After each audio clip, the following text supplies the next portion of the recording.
Is it gonna YouTube? Uh,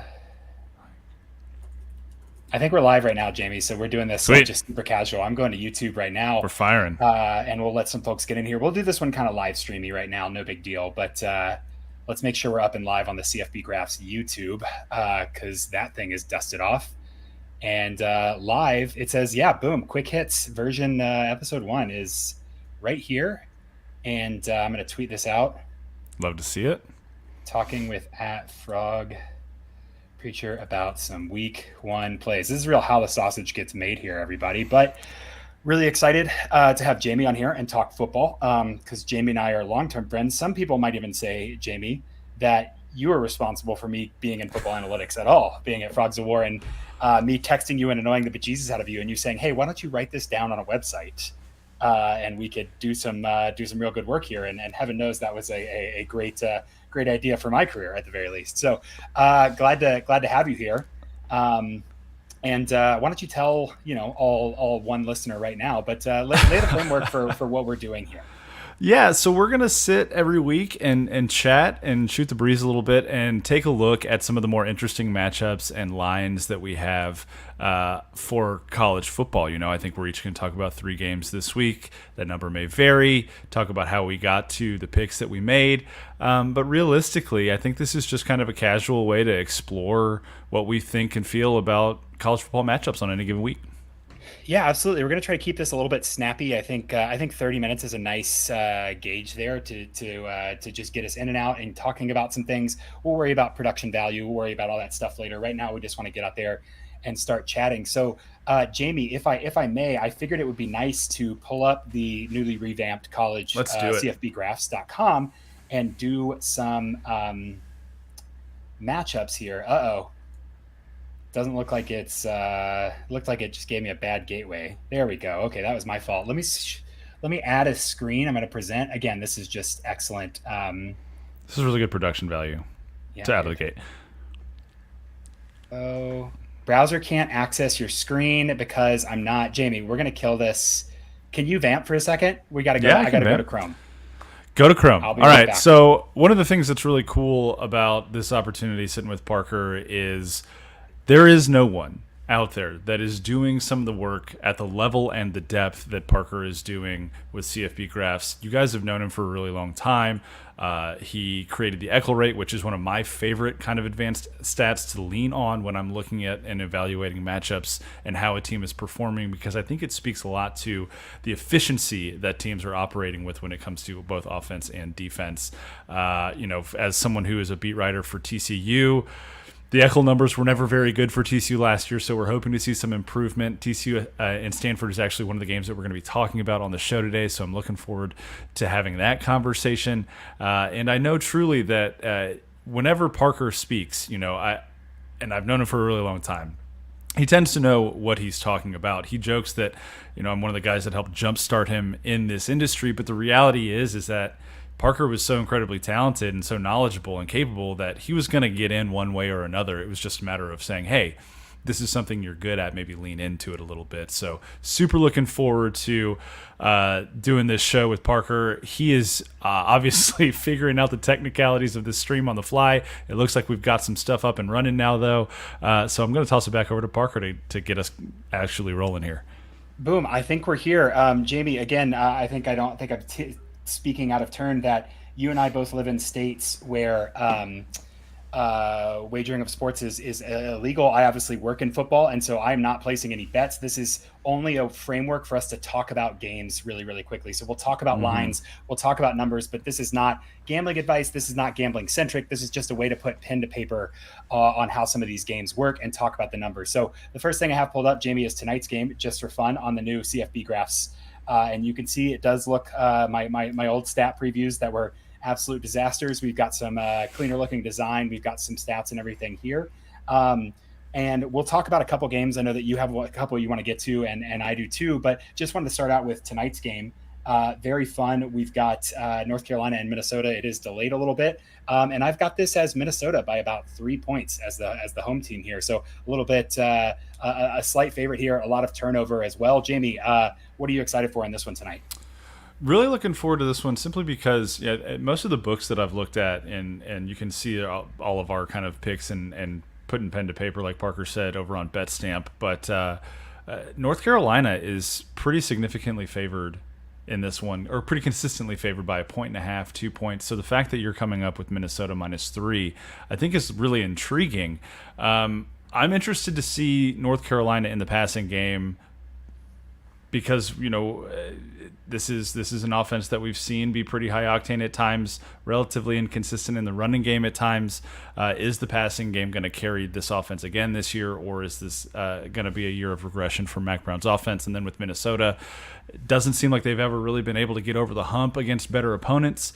This is an opportunity for PJ Fleck to start the season on a high note in 2024 and see what the Minnesota defense and run game are cooking with, because it's two areas where the Gophers are typically pretty strong. Yeah, absolutely. Can't overstate how hard it is to get back and replace a guy like Drake May. Obviously, Omari and Hampton really, really good. Look at the rush EPA for North Carolina's offense; they were 40th last year. Minnesota's run defense 97th in opponent adjusted EPA. So hopefully, North Carolina gets that run game going. And of course, obviously, these don't take into account specific injuries as well. These are just kind of a baseline for team strength, and then you can start to get deeper there. So, Jamie, getting into some quick hits on some games that we like this week. What's the first one you want to go to? And I'll demonstrate the functionality of the new website. So let's start with a team that we're both familiar with. Let's go to the TCU at Stanford game. That's tomorrow night. Kickoff is at 9:30 Central on ESPN, 7:30 on the West Coast. This is an interesting matchup for a couple of different reasons. Stanford in year 2 under Troy Taylor, the former Sac State head coach, still really early in their development cycle. 12 true freshmen on the 2 deep there. We don't know who their quarterback is going to be, although it seems like it might be Daniels. They've got a really good wide receiver. Defense was pretty bad last year. TCU, meanwhile, defense was also really bad last year. Second year in the Kendall Briles offense. Can the quarterback stay healthy? A lot of questions about this one, Parker. So I'm really looking forward to this matchup. Yeah, absolutely. I think this is a really intriguing one. You expect Stanford to be taking a leap forward, like you said. They were pretty poor on defense last season. 80th in EPA overall, but on offense they were 55th, very pass heavy. You look at the rush rate over expected, they were towards the top in the nation there, so they were passing the ball a bunch, but that did result in a lot of Ashton Daniels scrambles. So that offense was efficient mostly out of chaos and not necessarily in structure. I want to see what they do kind of structure wise this season as well. Worth noting, especially with a guy like Taylor, their starting field position on both sides of the ball was pretty rough. They want to, you expect them to do better on the margins there as well. So definitely looking for that. What do you think about, again, putting pen to paper, what's a number in this game that's intriguing to you? Well, if you go onto BetStamp, you can see a ton of different lines everywhere. And the one that intrigued me is through, I believe it's FanDuel. The over-under is set at 60.5. And something that, we noted via text earlier this week, Parker, if you look back at week 0 games, there were 7 college football games in week 0. And the over only hit once. And I'm curious to see if there's if the changes to the clock, the running clock after first downs outside of the last 2 minutes of the second and fourth quarter, impacts the number of possessions that we're going to see teams be able to get and create in games this year. And I think right now those over-under lines are pretty gettable when you're looking at unders. I don't think this game gets anywhere near 60 points because of I think TCU is going to be intentional about running the football. I think we're going to see a defense in Stanford that is still growing and still really trying to adjust to this new scheme. And give me the under 60.5 in this one between the Horned Frogs and the Cardinal. I like that. Maybe shades of a defensive battle here just because the offenses are so run heavy. Also note that TCU and Stanford both very bad in points per Eckel. TCU settled for field goals a lot last year. Are they going to make strides there? Maybe running helps with that a little bit too. So I like that one a whole lot. Okay, the next one that I want to go to is, and we're not doing this in any order other than vibes. We should do this chronologically next week, Jamie. But I want to talk LSU and USC for a second. Ooh. So let's go LSU and USC. This is gonna, I think, show USC as the home team, but it's on a neutral site. So I like LSU here as a favorite. I mean, you look last season, first overall in EPA, first in rushing EPA, third in passing EPA. This USC defense not as strong against the rush overall. I do expect LSU with Garrett Nussmeier to play a little bit differently. Obviously, Nuss is going to be a little more pro style, a little less improvise like Jaden Daniels did. And that LSU offensive line is one of the best in the nation. I think they've got 2 NFL tackles, some really, really talented there. I think Will Campbell is on the freaks list. They bring in Blake Baker from Missouri to be to shore up the defense that was struggling a little bit last season. They were 68th in EPA per play on defense there. USC, you've got Miller Moss, kind of the new face of the Lincoln Riley offense, and there's some promise there. Obviously, going to be talented at wideout, but I think the defensive turnover, got a good hire from UCLA, but they're going to need some help overall to build a little bit longer term on the defensive side of things. So I'm expecting some regression out of USC. Obviously, losing Caleb Williams, a generational talent and a first-round prospect, but I like LSU as a favorite here. I do too. I think both of these offenses are going to take steps back this year. It's not easy to replace Heisman winning quarterbacks. That's just pretty obvious statement there. Many people are saying that. Many people are saying this. I also like the D'Anton Lynn hire out at USC. I hope I'm saying his first name right. Maybe D'Anton. But you're right. I think that's a better defensive scheme overall for USC as they enter the Big Ten. I think they're going to need a year or two, though, to get the talent in there. On that side of the football. So, like you said, I like LSU as well. But this is one of those games where I'm just really interested to see how these quarterbacks play. Like, 2 new quarterbacks, 2 guys who have been around for a second. Let's just see them go out and throw the ball a little bit and just see how they do. I don't have a ton of expectations for this game outside of that. Yeah, absolutely there. And I'm expecting a lot of LSU, but we will learn a lot about USC here for sure. Also, if you're thinking about points here, I mean, I have this at 72. I think we'll see a lot of scoring here. LSU's defense should be a little bit better than last year, but I think we'll see some points on the board. This will be a fun game in Vegas on Sunday, kind of capping off the weekend generally. Jamie, let's go to a game where we are going to disagree, I think. And I'm actually going to disagree with my numbers, which is always just the smartest thing that you can do is look at my numbers and do the opposite. Penn State and West Virginia. This was a pretty one-sided affair last season. Overall, I think there's some big expectations on West Virginia this fall to recreate and maybe even improve on what they did last year. How are you seeing this game? I like West Virginia to cover in this game. I'm down on West Virginia at plus 8.5, which I feel they keep it within a touchdown simply because, like I said, these are two the clock differences this year. I don't know that the Vegas lines have necessarily adjusted for those quite yet. And in what I expect to be a really low possession game with 2 teams that like to run the football a lot, West Virginia's a really capable team running on the ground. I think their defense maybe regresses a little bit this year, but I like their offensive style against this Penn State defense to try and keep things close. I think it's a lower possession game, and that's why I'm going with West Virginia to cover at home. We do disagree here.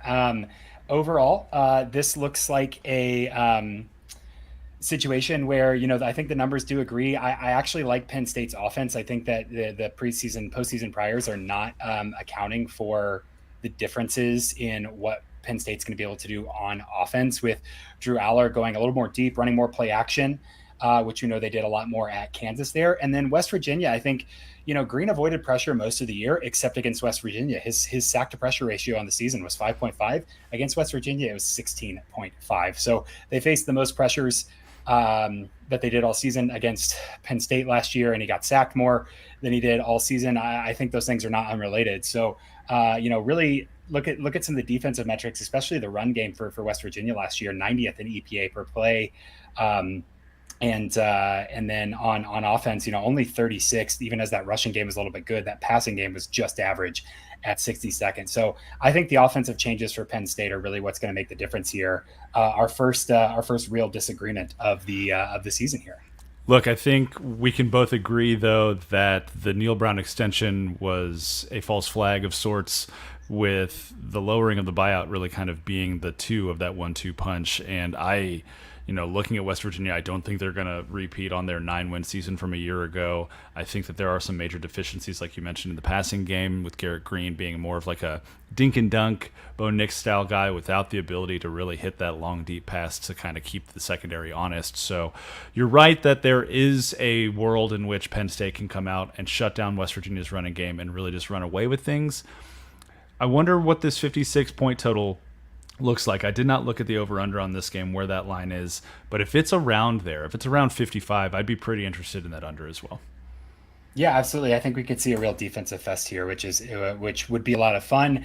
Obviously, some high caliber athletes on both sides of the defense. And what is West Virginia's offensive line going to look like with Zach Frazier gone? Obviously, Wyatt Millam is a great tackle, but you lose kind of the heart and soul. Jamie, one thing I pointed out with West Virginia was like you look at the highlights last year on offense, and basically in all of them, Zach Frazier was there because he's running down the field, making blocks at the second level, like super involved. They've got to replace that heart in addition to that quality in the interior offensive line. So really interesting to see what happens there. Let's go. Where do we want to go next? Let's go to Notre Dame and Texas A&M.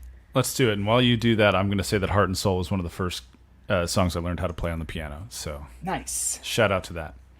That's definitely what I was referencing. That was a callback to your childhood that I was intimately familiar with. Exactly right. Yes, you read my journal. Let's look at this. So looking at the numbers, I do have Texas A&M favored by about 5 being at home. So that would be closer to 3 on a neutral site here. Jamie, I'm kind of drinking the Texas A&M Kool-Aid a little bit. Is there any reason I should talk myself down? I don't think so in this game, especially when you look at what Notre Dame announced as far as their depth chart goes going into this game, starting a freshman and a sophomore on the left side of that offensive line against a Texas A&M defensive front. That let's look at some of the names on this defensive front for a second. Nick Scorton, Albert Regis, Shamar Turner, Shamar Turner and Shamar Stewart. I mean, this defensive front for Texas A&M is so experienced, so capable. I'm curious to see how Notre Dame's left outside of the offensive line holds up here. I think it could be a really, really long day for Notre Dame's offense if the offensive line isn't capable of giving their quarterback a little bit of time. Absolutely. And I think we're in a case, Jamie, where this Notre Dame offensive line could be very good this season. They didn't go to the transfer portal after losing 2 NFL tackles. But and I know they had some injuries in fall camp, but it is a case where they like their guys. They feel like they've developed them. But, nothing beats experience on the offensive line. So I am expecting a little bit of struggle there. Passing EPA last year, Notre Dame's defense was excellent, 4th overall. I don't want to undersell. I think there's some turnover on Texas A&M's offensive line as well. They have a new system. They have a new coach. And Notre Dame is hard to pass against generally, but also they've got 2 guys up front, and Howard Cross is a full go, no snap count. So they'll be really disruptive. I think we're going to learn a lot about the shape of the national championship race and the playoff race this fall by how the offensive lines of Texas A&M and Notre Dame hold up against each other against really, really good defensive fronts. So a good game should be rock fight status overall there. And I'm interested to see how Texas A&M's run pass mix changes with Colin Klein coming in. They were pretty pass heavy last year. The playbook should be a little simpler. And so see what we get out of them. But yeah, this is one where I think I'm buying in on Texas A&M overall, and I think I'm drinking the Kool-Aid a little bit. Kyle Field is going to be rocking. It is going to be rocking when you got Le'Veon Moss at running back and Connor Wegman at quarterback. I think we could see Colin Klein lean into the style of offense, the mix of run pass that he had with Will Howard when he was at Kansas State. I think there was a little bit more drop back and throw, but still really heavy on the run. We'll see. This is I love early college football season because you learn so much about what teams want to do, what they try to do, how they script their first drives of the year. Right? I think says a lot about a program when you look at the scripted drives. I know though, Parker, you love drives 2 through 8.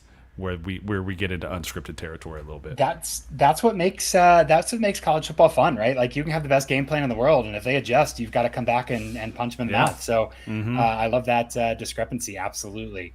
Okay, the third game for me, and I'm talking a little fast. This is a little crazy, but I'm glad to do this first one, and I don't know we'll go the full 30 minutes, and that's okay. I'm going to get a little weird, and let's go to a little bit of Texas football and talk about Sam Houston State and Rice. Let's get a little weird here. Jamie, Sam Houston State last year, I'm sure this is on your radar.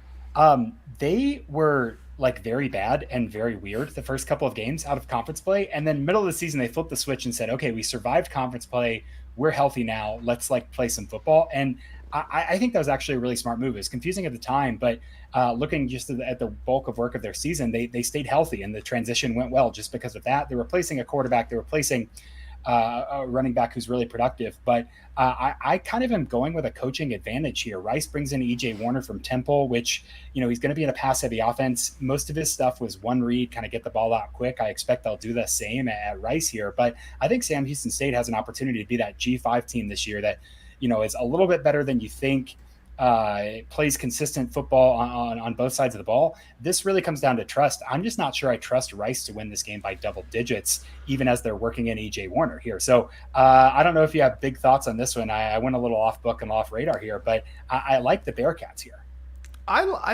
It's hard to move from the FCS to the FBS, right? And so Sam Houston doing that next year, obviously, or last year, obviously there's going to be a transition period. I like Sam Houston as well. I think they're really gritty. Replacing your quarterback and your running back is tough. Replacing both guys on the interior defensive line is tough. Replacing both of your safeties is tough. And so I'm curious to see how things gel for this Sam Houston State roster. I like Rice in this game. I like Rice by probably about a touchdown. But I think that as the season progresses, we're going to see a much more gritty Sam Houston State team than we did a year ago. Yeah, absolutely. That's what I'm banking on is the grit here. You saw last season they were, almost dead last in EPA per play, and they still almost stuck. Jacksonville State. They played a bunch of close games, and I think they're firmly in the crushing losses progression of development for college football program and headed in the right direction. So, Jamie, why don't you, as we just blur through this first I'll call it an episode, even though I feel like it's just a conversation. Tell me your three kind of games that you were interested this week and give us a recap real quick.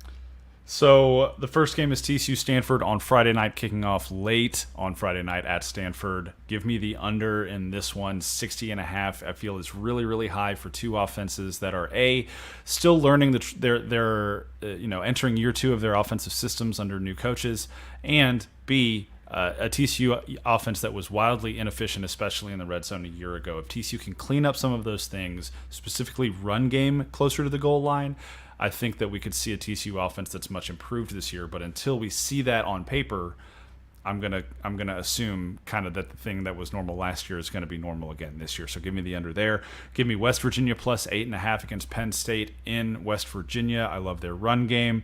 I think it's improved this year.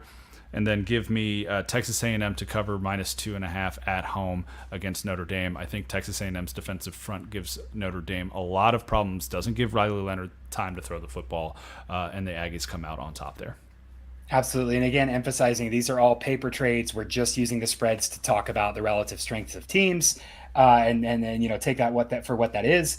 I'm gonna say that I like LSU to win big against USC. I think I see 4.5 for them. And they're a team, I think, with the high octane offense, they're going to be able to score pretty handily. That defense with Blake Baker coming in should be a little bit better. I'm going to disagree with you on West Virginia. I think the offensive leap for Penn State is going to be very impressive, and I think some regression on West Virginia is certainly due. And then finally, I'm going to trust Sam Houston State to be gritty, like you mentioned, to keep it close against Rice, keep that thing within single digits, and cover that 10.5 spread. There you have it, Jamie. Quick hit on a Thursday afternoon, very casual, just hopping in here, talking a little bit of ball. We'll keep doing this season. Maybe the production value will get better. Maybe it won't. Who knows? I'm not committing, but go check out the new CFB graphs on College Football Insiders and let me know what you think. And otherwise, we'll catch you guys next week.